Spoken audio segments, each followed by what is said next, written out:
सूरज की किरणों में अमृत का वो प्रकाश, हर नई सुबह के साथ यीशु राजा है अब। अंधकार से जो लड़ती उसकी वाणी है आप, उसकी वाणी है आप, उसकी वाणी है आप। अमृत वाणी, अमृत वाणी, अमृत वाणी, अमृत वाणी, अमृत वाणी। पहला पाठ प्रेरित चरित अध्याय 19 पद संख्या 1 से 8 तक। जिस समय अपोलो कुरिन्थ में था, पौलुस भीतरी प्रदेशों का दौरा समाप्त कर एफेसस पहुंचा। वहां उसे कुछ शिष्य मिले। उसने उससे पूछा, क्या विश्वास ग्रहण करते समय आप लोगों को पवित्र आत्मा प्राप्त हुआ था? उन्होंने उत्तर दिया, हमने यह भी नहीं सुना है कि पवित्र आत्मा होता है। इस पर उसने पूछा, तो आपको किसका बपतिस्मा मिला? उन्होंने उत्तर दिया, यूहन्ना का बपतिस्मा। पौलुस ने कहा, यूहन्ना पश्चाताप का बपतिस्मा देते थे। वह लोगों से कहते थे कि आपको मेरे बाद आने वाले में अर्थात यीशु में विश्वास करना चाहिए। उन्होंने यह सुनकर प्रभु यीशु के नाम पर बपतिस्मा ग्रहण किया। जब पौलुस ने उस पर हाथ रखा तो पवित्र आत्मा उन पर उतरा और वे भाषाएं बोलने और भविष्यवाणी करने लगे।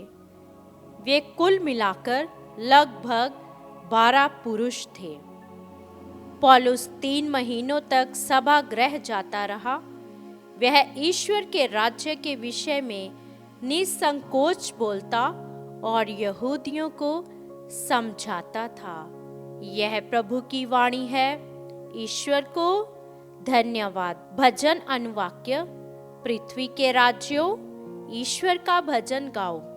पृथ्वी के राज्यों, ईश्वर का भजन गाओ।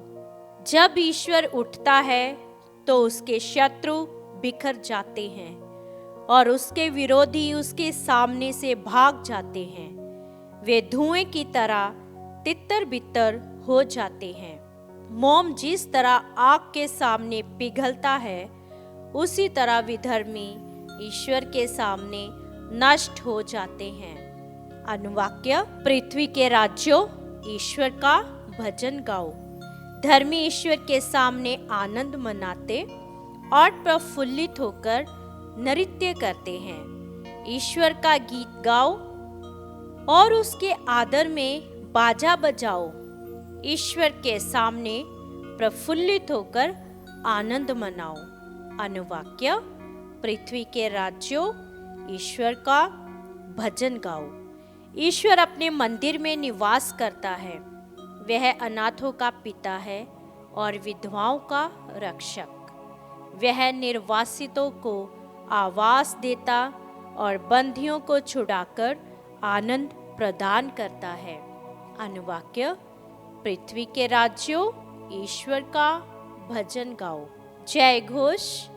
आप लोग मसीह के साथ ही जी उठे हैं, जो ईश्वर के दाहिने विराजमान है। इसलिए ऊपर की चीजें खोजते रहें। हालेलुया। संत यूहन्ना के अनुसार पवित्र सुसमाचार अध्याय 16 पद संख्या 29 से 33 तक। शिष्यों ने यीशु से ये कहा, देखिए, अब आप दृष्टांतों में नहीं बल्कि स्पष्ट शब्दों में बोल रहे हैं। अब हम समझ गए हैं कि आप सब कुछ जानते हैं। प्रश्नों की कोई जरूरत नहीं रह गई है। इसलिए हम विश्वास करते हैं कि आप ईश्वर के यहाँ से आए हैं। यीशु ने उन्हें उत्तर दिया, क्या तुम अब विश्वास करते हो?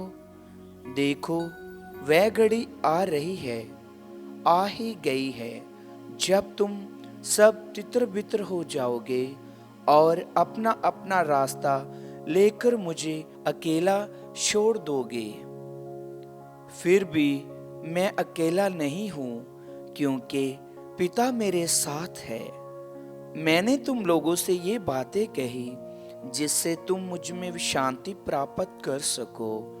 संसार में तुम्हें क्लेश सहना पड़ेगा, परंतु डारस रखो, मैंने संसार पर विजय पाई है। प्रभु का सुसमाचार। क्रिस्त की जय।